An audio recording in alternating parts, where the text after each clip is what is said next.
international de recherche sur le cancer a reconnu l'activité de sapeurs-pompiers cancérogène. La CGT a déposé plainte le 1er décembre pour mise en danger de la vie d'autrui concernant la toxicité des fumées. Lors des feux, les pompiers sont exposés aux fumées et donc à tout un tas de particules dont certaines sont cancérogènes. L'étude sur le suivi de la santé tout au long de la vie des sapeurs-pompiers, qu'ils soient volontaires ou professionnels, préconisée depuis 2003, n'a toujours pas débuté. Le Centre international de recherche sur le cancer a reconnu l'activité de sapeurs-pompiers cancérogène en juin 2022 et aujourd'hui, eh bien, ça n'a rien changé pour les pompiers français. C'est pourtant une alerte. Il y a 2 maladies qui sont reconnues comme étant liées à l'activité de sapeurs-pompiers et il y en a 10 dont le lien est soupçonné. Ça veut dire que c'est une évidence. Les pompiers ils sont exposés à un certain nombre de risques. Aujourd'hui, on a à faire plus que ce qui est fait aujourd'hui pour préserver leur santé et ainsi maintenir les vocations et le niveau d'engagement plutôt que d'essayer de bien indemniser les malades.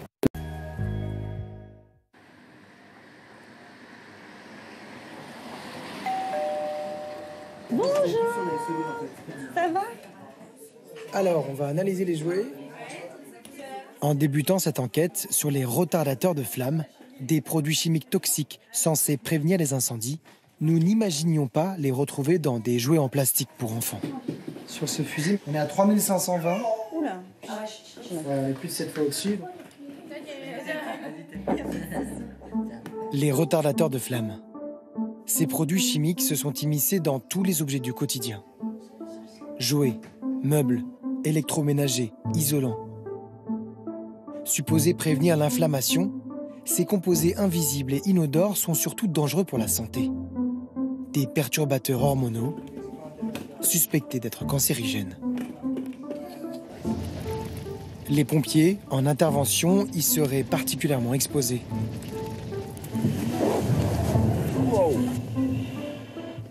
Dans la profession, les cas de cancer se multiplient. Voilà, dans le département, il y en a 2 autres qui ont eu un cancer des testicules, et puis il y a une femme qui a eu un cancer du sein. Certains n'y survivent pas et meurent en silence. 47 ans. Il avait 47 ans. Tous ces retardateurs ne le recherchent pas. Je comprends pas. Voici les bracelets pour les analyses des pompiers. Avec l'aide de scientifiques américains et européens, notre équipe de journalistes va réaliser pendant 1 an des dizaines de prélèvements à travers la France pour mesurer la contamination des pompiers aux retardateurs de flammes. Nous leur présenterons les résultats. Les constats, vous les avez faits, la toxicité est avérée, il faut maintenant avancer. Ces révélations feront l'actualité. Les pompiers, profession plus touchée que la moyenne par le cancer. C'est le constat d'une étude.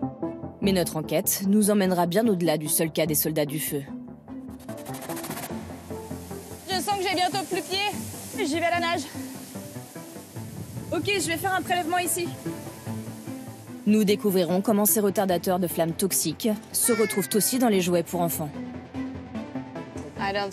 Je ne voudrais pas que mes enfants jouent avec ces jouets. Mais aussi dans notre environnement et dans l'eau potable. Madame la ministre, bonjour. Martin Boudot, France Télévisions, Vert de Rage. Oui. Ça fait des semaines qu'on essaie d'avoir une interview avec vous. Je vous demanderai d'arrêter de filmer. Notre rapport. Madame, merci. Je vous donne mon rapport, madame.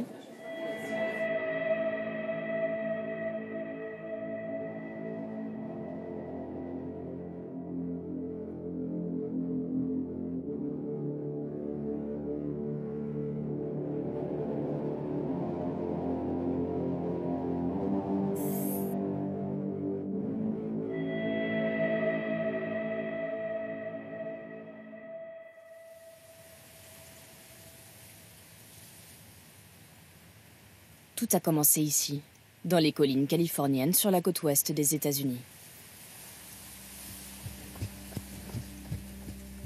Sur ce chemin, un homme dont chaque foulée est désormais une victoire.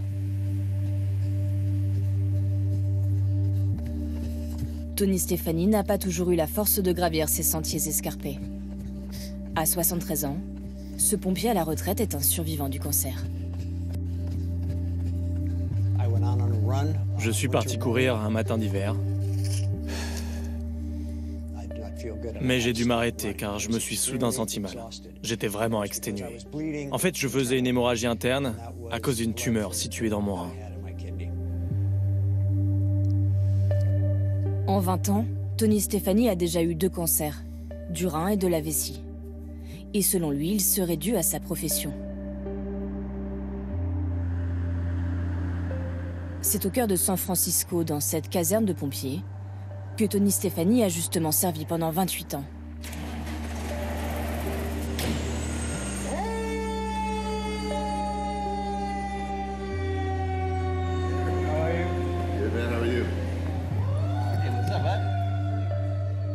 Ici, l'homme est considéré comme un héros pour les 2 combats qu'il a menés dans sa vie.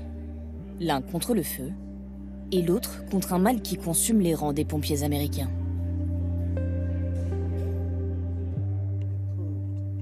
À l'étage de la caserne, il a rendez-vous ce matin avec ses chefs de département pour évoquer de très nombreux cas de cancer dans la profession. Nous allons parler aujourd'hui des malades et nous allons parler du nombre de dossiers que nous suivons. Judy, qui est en relation avec les patients, va nous donner les derniers chiffres. Oui, c'est certain que ça ne s'améliore pas. Depuis juin 2021, nous avons accompagné et épaulé 101 patients. Ces statistiques sont vraiment troublantes. Comme Tony Stefani, nombreux sont ses collègues qui sont tombés malades ces dernières années. Matt Alba, par exemple, aujourd'hui atteint d'une tumeur au cerveau. Ou bien encore Janine Nicholson, la capitaine des pompiers de San Francisco, survivante d'un cancer du sein. 2 semaines après le diagnostic, j'ai subi une double mastectomie et j'ai eu pendant 6 mois un cathéter dans la poitrine et 16 sessions de chimiothérapie. C'était infernal. J'ai eu une attaque. Et c'est comme ça que nous avons découvert que j'avais une tumeur au cerveau. Je n'aurais jamais réussi à traverser tout ça sans vous. Merci. C'est toujours dur d'apprendre que l'un d'entre nous est malade. Ces hommes et ces femmes doivent être protégés.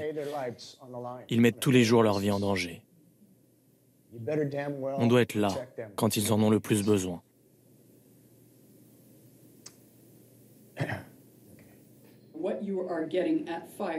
Lors des incendies, nous sommes exposés à des substances toxiques. Il y a encore de nombreux retardateurs de flammes dans de nombreux objets qui n'en ont pas besoin. Les retardateurs de flammes, des produits chimiques omniprésents dans nos intérieurs. On les trouve dans les sièges de voitures, mais aussi dans les mobiliers de maison, comme les canapés, ou bien encore dans les plastiques et les isolants. Mais leur efficacité est aujourd'hui largement remise en cause, car elle ne ferait gagner que quelques secondes, insuffisantes pour les pompiers. Leur toxicité, elle, est bien avérée. Les retardateurs de flammes sont aujourd'hui reconnus comme perturbateurs endocriniens et cancérigènes pour certains. Les pompiers y seraient particulièrement exposés, car en cas d'incendie, ces molécules se libèrent et les soldats du feu les inhaleraient et y seraient exposés malgré leur équipement de protection.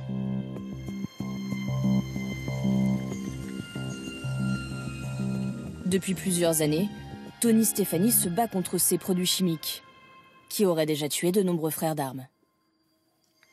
Pour cela, il a d'abord enquêté, pour recenser le nombre d'interventions incendies dans sa caserne sur l'ensemble de sa carrière. Puis, il l'a corrélé avec le nombre de pompiers tombés malades.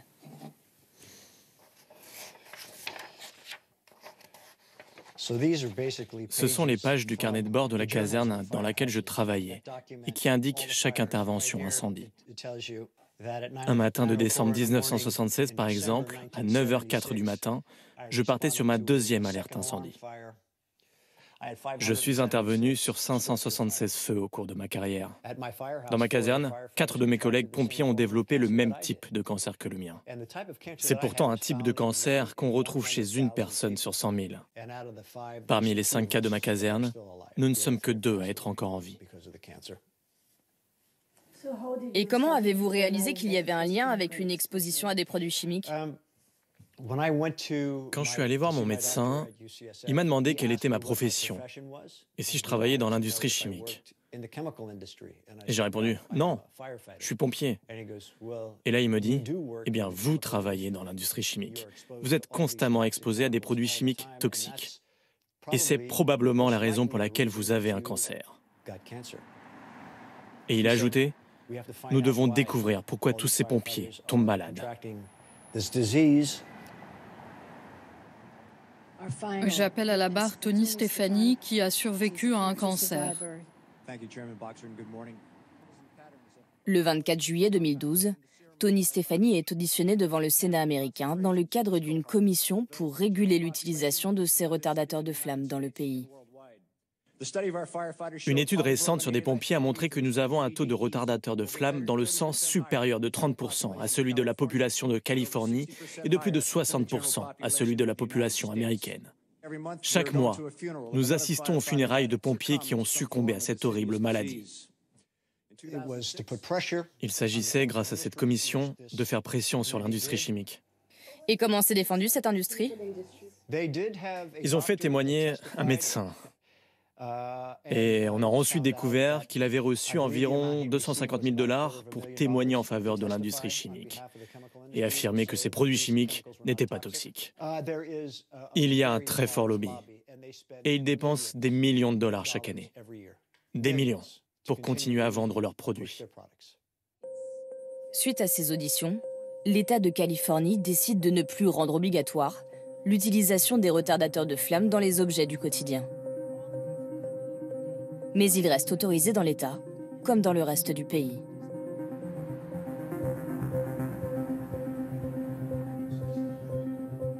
Depuis, Tony Stefani poursuit son combat.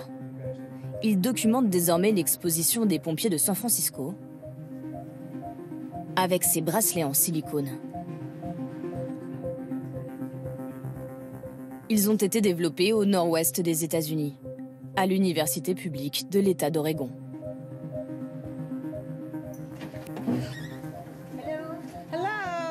Bonjour Kim, comment allez-vous? Vous voulez voir nos bracelets? Dans ses laboratoires, Kim Anderson, toxicologue et chercheuse, travaille sur la contamination des organismes vivants par des produits chimiques. Pour cela, elle a imaginé et breveté ces bracelets qui imitent l'épiderme et absorbent jusqu'à 500 types de produits chimiques différents. Ils sont hydrophobes, c'est-à-dire qu'ils repoussent l'eau tout comme votre peau. Si vous laissez tomber de l'eau sur votre peau, l'eau ne sera pas absorbée. Ok, ce n'est donc pas un simple bracelet en plastique. Non, non, ils sont en réalité faits de plusieurs couches, exactement comme votre peau. Si je faisais une coupe transversale de la peau, vous verriez toutes ces cellules en 3 dimensions. Ce serait intéressant pour vous qu'on réalise une étude avec des pompiers français? Nous avons encore peu de données, car nous n'en sommes qu'au début de nos recherches. Nous avons réalisé une étude sur les pompiers américains en service et hors service, et nous constatons des différences d'exposition. Je vous encourage donc à rapporter ces bracelets avec vous et à mener une étude similaire avec les pompiers français. Les pompiers français seront-ils autant exposés aux retardateurs de flammes que les pompiers américains? Malgré des restrictions au fil des années, ces produits chimiques restent largement utilisés dans notre pays. Dans l'Hexagone, il n'existe aucune étude sur l'exposition des 250 000 pompiers à ces molécules. Il n'existe pas non plus de données sur le nombre actuel de pompiers atteints de cancer. Wow. En région parisienne, des pompiers en formation se confrontent aux flammes dans ces containers en conditions réelles, jusqu'à 560 degrés au fond de ce caisson.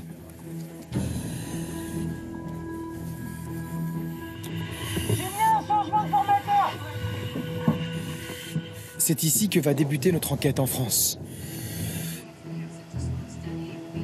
Avec l'aide de Kim Anderson, la scientifique américaine à l'origine des bracelets en silicone, nous allons réaliser la première étude sur l'exposition des pompiers français aux retardateurs de flammes.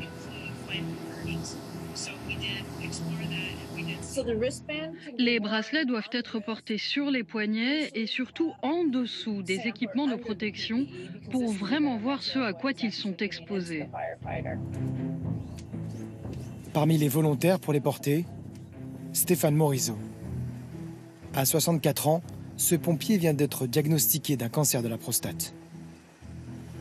J'ai eu une crise de colique néphrétique, donc, hôpital, traitement, biopsie et donc cancer de la prostate. Comme Tony Stefani, le pompier américain, Stéphane Morisot s'intéresse lui aussi à la cause de son cancer.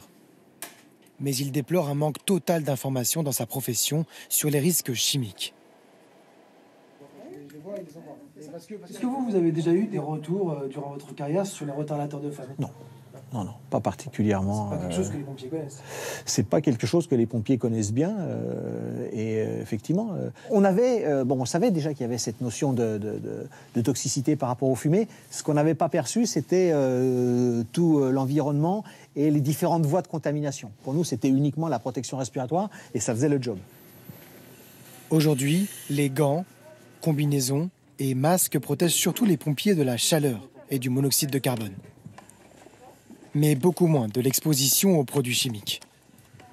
Je pense que ce qui est important, c'est de ne pas baisser les bras et qu'est-ce qu'on peut faire pour avancer, qu'est-ce qu'on peut faire pour nous, à notre niveau, diffuser cette information pour que les choses avancent. Nous équipons Stéphane Morisot et ses collègues avec des bracelets en silicone. Stéphane, allez-y, prenez le bleu. Parfait.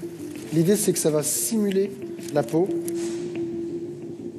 Au total, 19 combattants du feu à travers la France vont les porter. Il ne faut pas que les pompiers les portent seulement lors des interventions. Il faut qu'ils les gardent lorsqu'ils portent leur équipement et qu'ils le lavent. On regarde vraiment toute leur exposition. Donc je vous conseille de leur faire porter au moins une semaine. Les bracelets seront ensuite envoyés aux États-Unis pour être analysés dans le laboratoire de Kim Anderson. En attendant les résultats, Stéphane Morisot commence à rassembler des informations sur les cancers dans la profession. En Nouvelle-Aquitaine, il reçoit ce matin plusieurs pompiers, dont certains atteints par la maladie. Comme Étienne Alain, 31 ans, victime d'un cancer des testicules. Tous partagent le même constat. Difficile d'établir des statistiques quand ces cancers ne sont pas reconnus comme liés à leur activité. Votre cancer, est-ce qu'il a été reconnu comme accident du travail, maladie professionnelle? Non, suite à l'ablation, etc. J'ai fait ma visite médicale de reprise.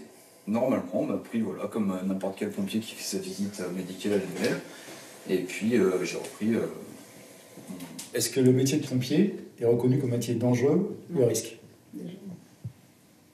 Pour la population, on peut dire bah oui, c'est un métier dangereux. Bah non, on n'est rien de tout ça. Aux États-Unis, jusqu'à 28 cancers sont considérés comme maladies professionnelles chez les pompiers. Les cancers d'Étienne Alain et Stéphane Morisot en font partie, mais en France, seul le cancer du nasopharynx est reconnu. Ils m'ont enlevé le testicule. Donc là, ça fait 3 ans que j'étais suivi tous les 3 mois dans un premier temps, avec scanner, prise de sang. Mais bon, après, je pense que naturellement, on continue de vivre notre vie. Puis on continue à penser au train-train, entre guillemets.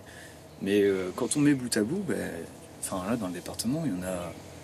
En plus, ils sont jeunes, il y en a moins 3. Il y en a 2 autres qui ont eu un cancer des testicules. Et puis, il y a une femme qui a eu un cancer du sein. Qu'est-ce que ça vous fait d'avoir tous ces gars autour de vous, là, aujourd'hui? C'est important qu'on puisse être pris en compte pour que les soins soient pris en compte, pour soutenir les collègues et les familles quand ça arrive. C'est ce qu'Étienne vient de dire. On ne sait pas vers qui se tourner, donc voilà. Et que, au final, au moins, ces maladies puissent être reconnues. Ces soldats du feu continuent de vivre avec leur cancer. Mais pour d'autres, la maladie a remporté le combat.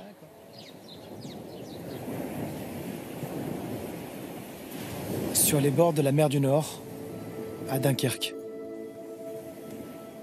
Tony Mailleux, pompier et père de famille, est décédé il y a quelques mois. Tony, c'était quelqu'un de jovial. Il aimait faire la fête, sortir, réunir ses amis. C'était quelqu'un qui plaisantait beaucoup, mais qu'au travail, c'était quelqu'un de professionnel. 47 ans. Il avait 47 ans. Tony Mahieu a été emporté des suites d'un cancer pulmonaire.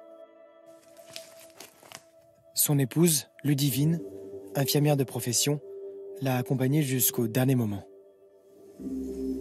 J'ai fait ce que j'ai pu.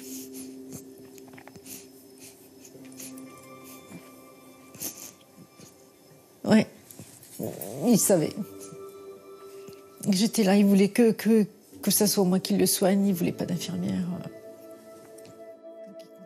Ludivine Mahieu est en colère contre un système tout entier. Elle estime que son mari n'a pas été assez protégé. Le 23 novembre 2022, il passe sa visite médicale annuelle, suite à laquelle il est jugé apte à travailler. Mais le soir même, il se sent soudainement épuisé et passe de nouveaux examens à l'hôpital public. Le 25, on a rendez-vous chez le médecin et c'est là qu'elle annonce que c'est un cancer. Suspicion de cancer. Ouais. On passe du tout au tout, en fait. Oui. Donc pour eux, stade 3 de cancer, il ne le voit pas, il est apte à aller travailler. 2 mois plus tard, Tony Mahieu entre en réanimation, foudroyé par une embolie pulmonaire. Sa femme appelle alors le service médical des pompiers pour les confronter. Je voulais avoir les résultats de la prise de sang. On me dit, bah non, tout va bien, le dossier est archivé. En fait, ils ne recherchent pas ce qu'ils doivent rechercher. Ils recherchent le minimum, donc ils ne pouvaient pas le voir. J'essaie de comprendre, pourquoi il n'y a pas tout ce système derrière médical qui est mis en place. Je ne comprends pas. C'est quand même un métier à risque. Et ils recherchent... si le pompier n'a pas de cholestérol, s'il fume, s'il boit, s'il a des addictions aux drogues, mais pas le principal quand ils sont exposés aux fumées d'incendie ou à tout autre produit toxique. Donc ça, ils ne le recherchent pas. Pas de radio de poumon. Pas de radio. Pas de radio de poumon depuis 15 ans. Les pompiers français, comme Tony Mahieu, sont-ils contaminés par des produits chimiques, et notamment des retardateurs de flammes?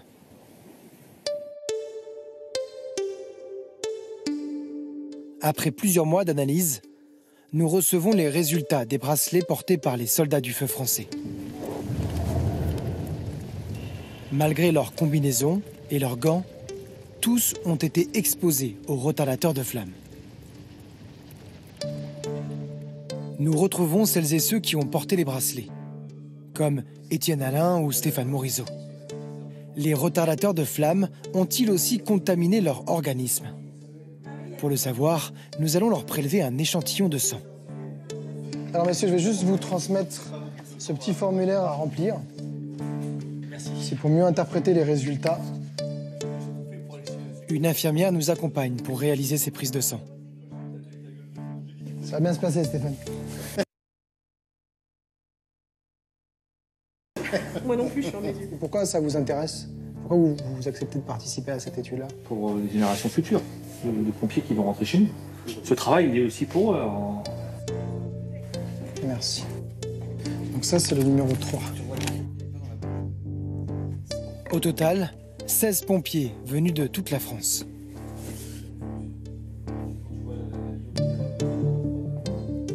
Nous apportons ensuite ces échantillons en République tchèque.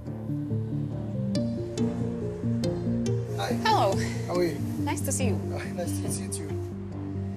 Voici les échantillons de sang provenant des pompiers. Petra Pribilova est la directrice de recherche de ce laboratoire. C'est une référence européenne en matière de détection des retardateurs de flammes. C'est vraiment bien de voir qu'il y a plus de 50 microlitres de sérum humain à analyser. Dans ce sérum sanguin, la scientifique va rechercher jusqu'à 10 retardateurs de flammes différents. L'extraction se fera sur les protéines. Nous l'emmenons ensuite à la centrifugeuse. Petra Pribilova a déjà réalisé des études similaires sur d'autres cohortes de pompiers en Europe. Jamais en France. Elle en est arrivée à une conclusion. C'est un vrai problème. Et nous devons pousser les autorités à y réfléchir et à légiférer sur le sujet, mais aussi convaincre le programme environnemental des Nations Unies.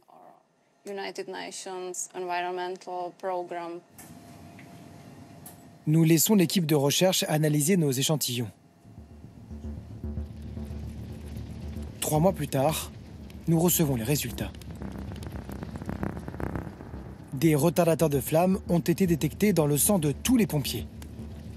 L'un d'entre eux en particulier a été retrouvé à des taux préoccupants, le BDE 209. Les pompiers en ont jusqu'à 65 fois plus que la population générale. Ce retardateur de flammes serait responsable de problèmes d'infertilité masculine, de maladies thyroïdiennes. Il est également suspecté d'être cancérogène. D'après notre enquête et les signalements que nous avons reçus, sur les 55 000 pompiers professionnels, au minimum 2200 seraient atteints d'un cancer. À Paris, dans cette ancienne caserne de pompiers transformée en salle de conférence, nous organisons une restitution de ces résultats. Petra Pribilova, la scientifique tchèque, a fait le déplacement. Présent ce jour-là également, Stéphane Morisot, Étienne Alain, les pompiers atteints d'un cancer qui ont participé à notre étude, et de nombreux autres soldats du feu. Ludivine Mailleux, l'épouse et veuve de Tony Mailleux, décédée d'un cancer des poumons. La sénatrice Émilienne Pomirol et le député Yannick Monet sont également venus découvrir nos révélations. Des médias nationaux couvrent aussi l'événement. Bonjour, merci à vous toutes et tous d'être si nombreux pour cette présentation des résultats de notre enquête. Ici, vous pouvez voir les résultats détectés chez les pompiers français et leur exposition aux polluants.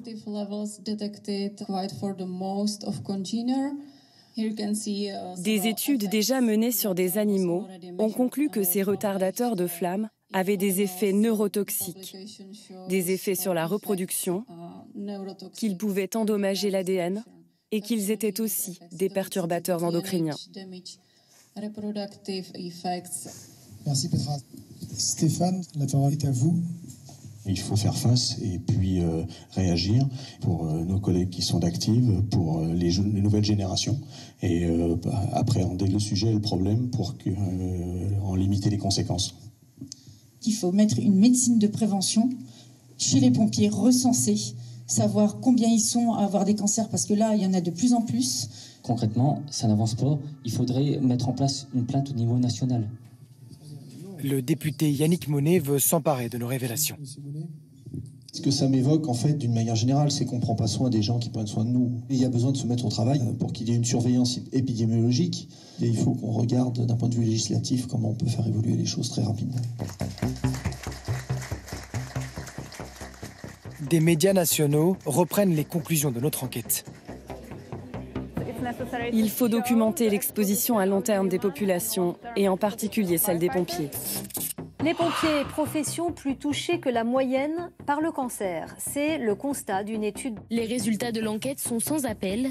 Rien qu'en Île-de-France, il serait des centaines à avoir contracté un cancer à cause de leur activité. En France, il n'y a pas de données précises sur le nombre de pompiers professionnels atteints de cancer.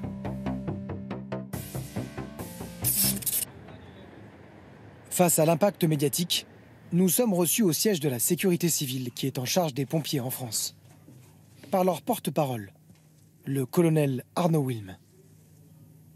Est-ce qu'aujourd'hui, on a une idée du suivi santé des sapeurs-pompiers? On n'a aucune volumétrie aujourd'hui sur le suivi de la santé des sapeurs-pompiers. C'est un élément qui est en pleine réflexion. Ce qu'on peut faire pour répondre à ça, et c'est tout l'enjeu des années qui viennent avec une mise en œuvre qui est en train de se discuter aujourd'hui, c'est créer un observatoire national de la santé pour les sapeurs-pompiers, et on s'apprête à sortir des nouvelles tenues de protection incendie qui seront capables de stopper 70% des polluants par un système de complexiage de tissus. Quand est-ce que ce sera mis à disposition des pompiers? C'est pas le cas encore, c'est ça? Alors, celles-ci seront disponibles courant 2025. Libre ensuite aux établissements publics qui emploient les sapeurs-pompiers, donc les SDIS, d'en faire l'acquisition. De meilleures protections, mais ces nouvelles tenues ne seront ni obligatoires, ni accessibles à tous les pompiers. Qu'en est-il de leur suivi médical et de la reconnaissance de leur maladie professionnelle? À l'Assemblée nationale, le député Yannick Monnet interpelle Gérald Darmanin, le ministre de l'Intérieur et des Outre-mer. Monsieur le ministre, les sapeurs-pompiers sont exposés lors de leurs interventions à de nombreuses substances toxiques. En Australie, 12 types de cancers. Au Canada, 19 types de cancers. Aux États-Unis, 28 types de cancers sont reconnus maladies professionnelles chez les pompiers. En France, un seul. Et nous n'avons aucune donnée sur le nombre actuel de pompiers atteints de cancer. Les inquiétudes grandissent concernant l'impact des retardateurs de flammes. Comptez-vous enfin instaurer un véritable suivi médical, une investigation par la récolte de données, de la prévention et engager les études épidémiologiques et biologiques indispensables pour notamment élargir la liste des cancers reconnus comme maladies professionnelles chez nos sapeurs-pompiers? Merci, monsieur le député. La parole est à monsieur Gérald Darmanin, ministre de l'Intérieur et des Outre-mer. Oui, je suis prêt à élargir cette liste. Mais vous avez parfaitement raison, nous sommes en retard sur les données. Et il y a plus de 6 mois, j'ai lancé avec mon collègue de la Santé une étude épidémiologique qui mettra malheureusement encore un petit peu de temps pour savoir exactement ce qui se passe dans la vie professionnelle des sapeurs-pompiers. Donc je m'engage, monsieur le député, lorsque ces résultats sont connus, de revenir vers vous et bien sûr d'apporter à nos sapeurs-pompiers tout l'accompagnement qu'un grand pays comme la France doit avoir. Merci, monsieur le ministre. Le ministère de l'Intérieur devrait présenter les conclusions de son étude épidémiologique à la fin de l'année 2024. En attendant, aucune nouvelle maladie professionnelle n'a été pour l'instant reconnue chez les sapeurs-pompiers. Alors que nous poursuivons notre enquête, un homme va en changer la trajectoire. D'après lui, les pompiers seraient loin d'être les seuls contaminés aux retardateurs de flammes. Pierre Henbert, ce chimiste environnemental, a passé sa vie à surveiller les niveaux de polluants, comme les retardateurs de flammes dans les plastiques. Il vient de prendre sa retraite après une carrière à l'INERIS, l'Institut national de l'environnement industriel et des risques, un établissement public. C'est la première fois qu'il prend la parole dans les médias. Selon lui, les retardateurs de flammes se retrouvent notamment dans les plastiques recyclés. C'est le résultat de l'économie circulaire non contrôlée. C'est fait avec des matières qui elles-mêmes ont été achetées les plus basses du marché. Ces plastiques bon marché sont issus de mélanges en tout genre. Plastique de voiture, d'électronique, de matériaux de construction. Une fois agglomérés, ils concentrent alors un taux de retardateur de flammes très élevé. Ces plastiques contaminés peuvent ensuite être utilisés dans la fabrication de jouets pour enfants.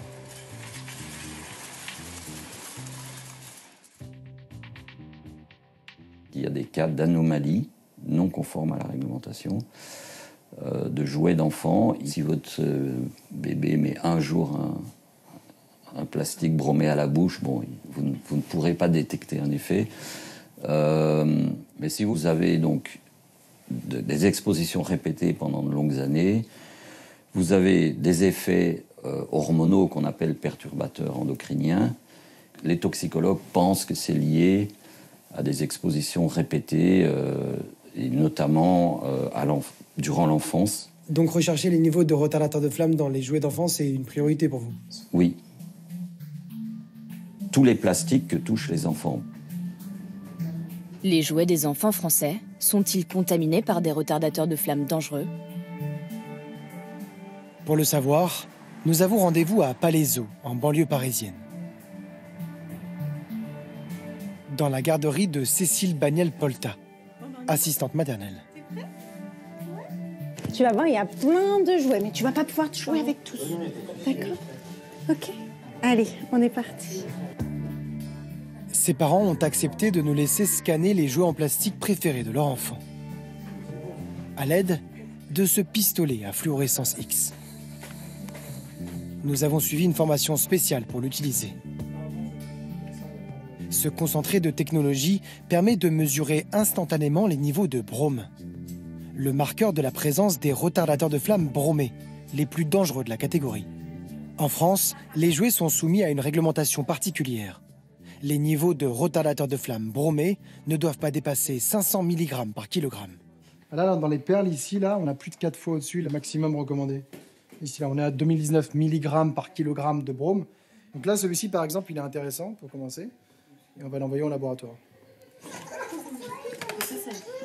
Donc là, celui-ci, là, vous voyez, la partie de ce fusil-là, là, elle monte carrément à 5708, ce qui est plus de 10 fois au-dessus. Là, ce jouet-là, il est sous réserve d'analyse en laboratoire, mais c'est un jouet qui est illégal, qui ne devrait pas être vendu. Hop, merci. Ouais, là, on est à 4935 pour ce pistolet-là, pour cet endroit-là. Là. Ça me fait peur, parce qu'en fait, je me demande comment aujourd'hui on va pouvoir choisir en toute conscience des jouets, et puis même du matériel dans notre quotidien qui soit bon pour nous. Vous étiez au courant de cette problématique, vous Non, pas du tout. Moi, c'est mon premier bébé et j'avoue que j'essaye d'acheter des choses de marques un petit peu connues ou qu'on m'a recommandées, etc. Mais après, j'avoue que je lis pas toutes les étiquettes. Sur les 50 jouets testés ici, 10% dépassent les seuils légaux. Ce problème concerne-t-il aussi les jouets neufs ? Nous achetons 50 autres jouets que nous allons également analyser. Certains affichent des taux illégaux de brome. Et à nouveau, 10% de ces jouets neufs semblent au-dessus des limites.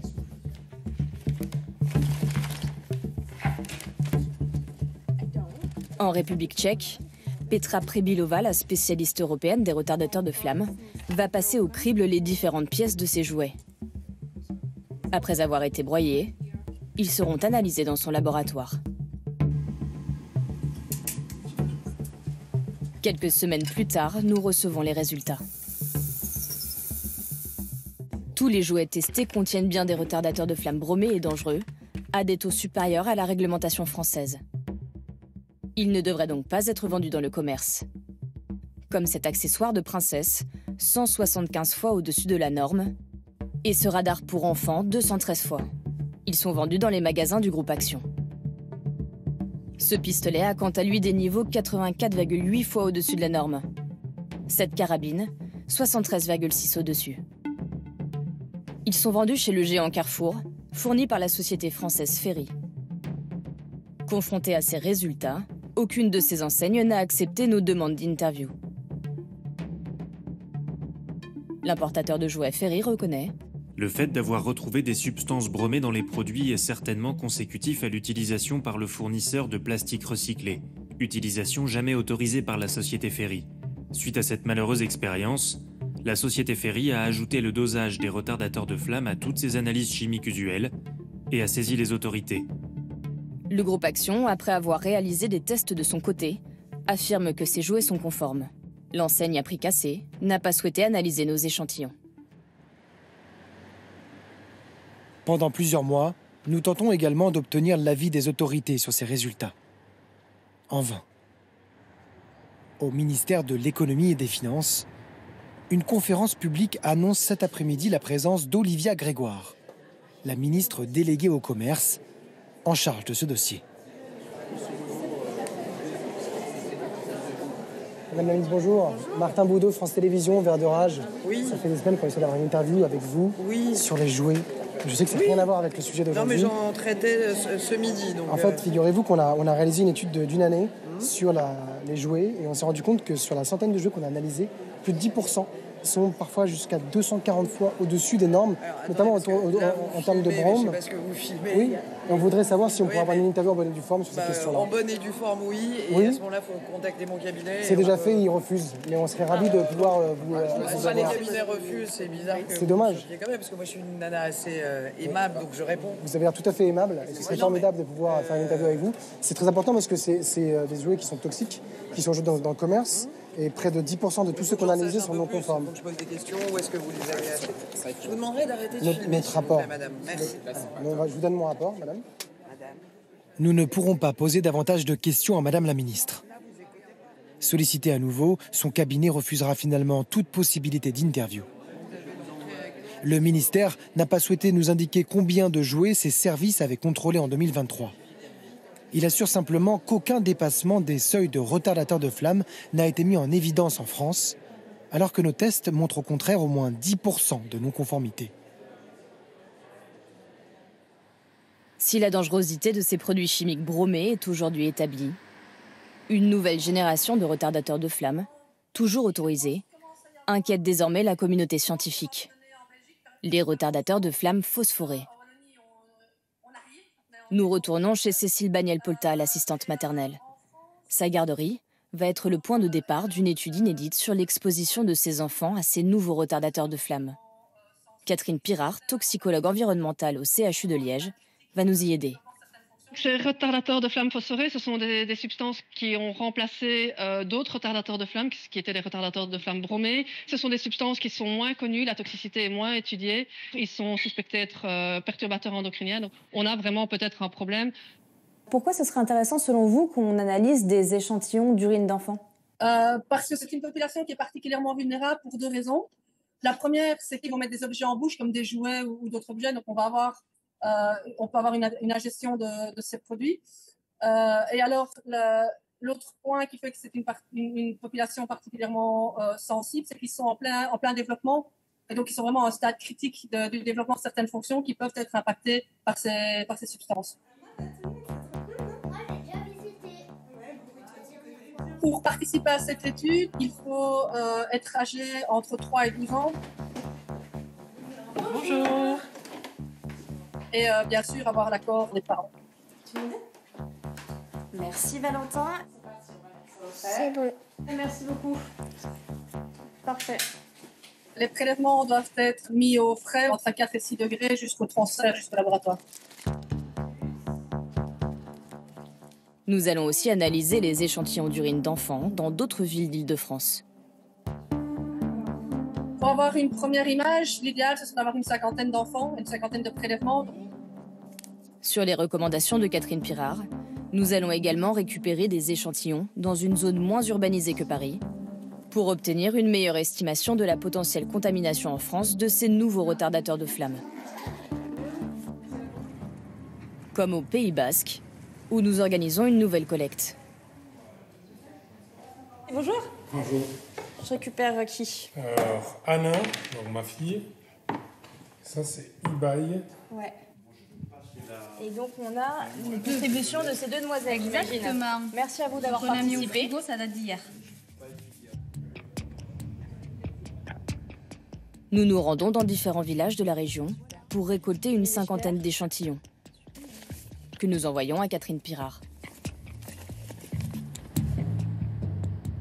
4 mois plus tard, la scientifique nous donne rendez-vous à son laboratoire du CHU de Liège en Belgique.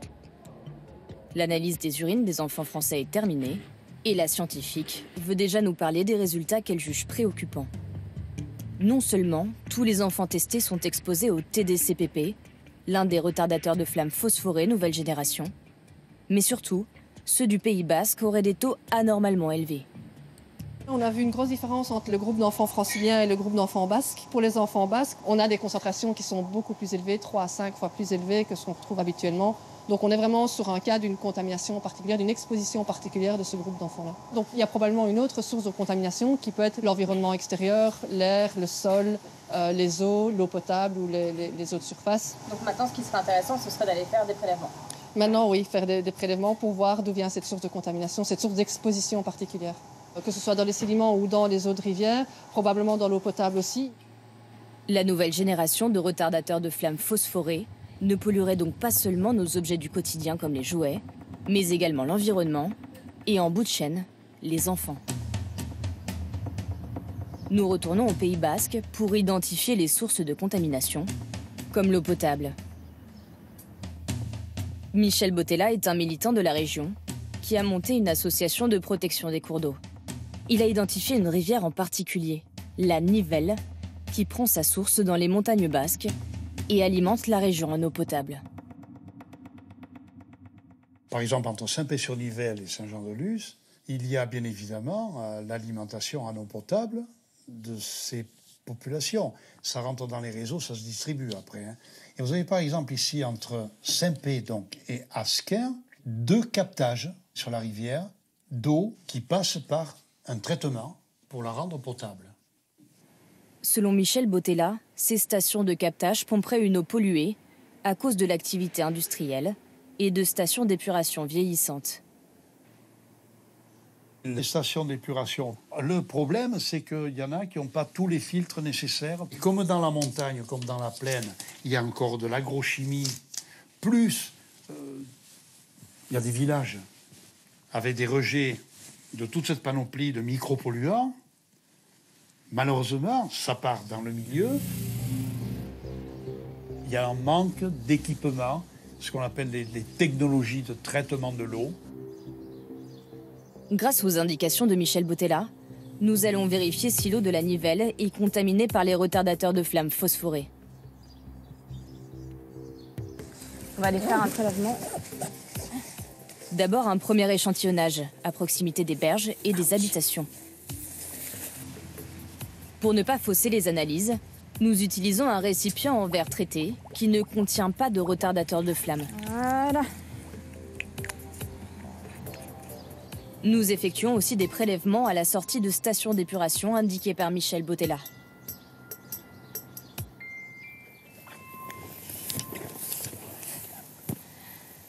Ok, je pense qu'on peut passer par là, mais...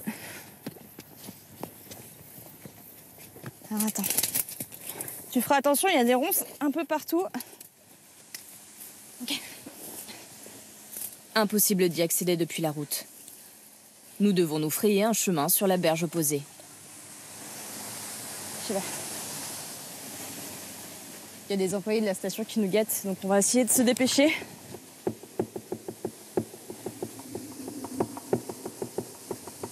Je sens que j'ai bientôt plus pied. J'y vais à la nage. Ok, je vais faire un prélèvement ici. De l'autre côté, les eaux traitées se déversent dans la Nivelle. Nous en recueillons un échantillon pour savoir si des retardateurs de flammes phosphorés auraient passé les filtres de la station. Nous nous rendons également chez des particuliers de la région pour y prélever de l'eau potable. Nous envoyons tous ces échantillons à un laboratoire spécialisé dans les analyses d'eau. Quelques semaines plus tard, nous recevons les résultats. Ces prélèvements laissent apparaître une contamination au TDCPP, ce retardateur de flammes phosphoré nouvelle génération retrouvé dans l'urine des enfants basques et pour lequel il n'existe aucune norme dans l'eau en France. Le TDCPP est un perturbateur endocrinien même à des faibles doses. Il est suspecté d'être cancérigène. On en retrouve dans la rivière de la Nivelle, près de la station d'épuration, à un taux de 0,057 microgrammes par litre. Mais aussi dans l'eau du robinet de Saint-Pé-sur-Nivelle, Cibourg et Saint-Jean-de-Luz. Pour rappel, les enfants basques ont 5 fois plus de TDCPP dans leur organisme que les enfants d'Île-de-France. De retour dans la région, nous partageons ces résultats à Michel Bottella, le militant basque, et aux parents des enfants ayant participé à l'étude. Pour l'occasion, ils organisent ce soir une réunion d'information publique dans la salle communale de Saint-Jean-de-Luz. Là, il y a un effet sur la santé pour les enfants, il y a un risque sur leur développement, donc il va falloir agir. L'État, avec vos administrations, la santé, la DTTM, l'agence de l'eau, il y en a, vous savez, des administrations pour contrôler. On va leur poser la question. Où en êtes-vous? Quelle décision avez-vous prise? Mais on ne va pas les lâcher. Ma fille et mes nièces ont été testées, parce qu'il me semble que c'est quelque chose d'important. On sait qu'il y a des retardateurs de flammes dans l'urine de nos enfants. C'est pas très joyeux, c'est pas très glorieux. Merci pour le travail de lanceur d'alerte. Nous remettons les résultats individuels aux parents. Là, le taux, il est affreusement haut. Stupéfaite. Nous qui faisons vraiment attention à l'hygiène de vie de nos enfants, etc. Voilà, ça me peut... on fait attention à tout, on n'a pas trop de jouets en plastoc. Voilà. Et puis en fait, on est dedans tous, quoi. J'ai les boules quand même. Je sais pas quoi. Interpellée, l'agglomération du Pays Basque accepte de nous recevoir. Emmanuel Alzuri, conseiller délégué à l'eau potable et au milieu naturel, veut s'emparer de notre étude. Là, immédiatement, et dès le mois de janvier, l'agglomération, bien sûr, l'IFREMER, l'ARS, l'Agence régionale de santé, l'Agence de l'eau Adour-Garonne et l'Université de Pau et des Pays de l'Adour vont démarrer un travail d'étude en commun pour essayer de mieux comprendre ce phénomène et travailler sur ce sujet des retardateurs de flammes, qui était encore une fois un sujet qui n'était pas à notre table de travail, pour la raison qu'il n'existe à ce jour, à notre connaissance, pas de normes, pas de règles, pas d'encadrement de ce sujet, ni au niveau national, ni au niveau européen. Vous allez faire de nouveaux prélèvements Oui, bien sûr, bien évidemment. Les prélèvements un peu de toute nature, un peu partout. Il faut essayer de comprendre d'où ça vient, peut-être d'isoler la source s'il y a une source unique, ou les sources s'il y en a plusieurs. Mais ça, c'est un travail fastidieux, scientifique, mais extrêmement rigoureux et méthodique qu'il faut faire. Quelques jours après nos révélations, les parents basques ont pris contact avec Catherine Pirard, la scientifique belge. Ils vont envoyer de nouveaux échantillons d'urine pour élargir les recherches.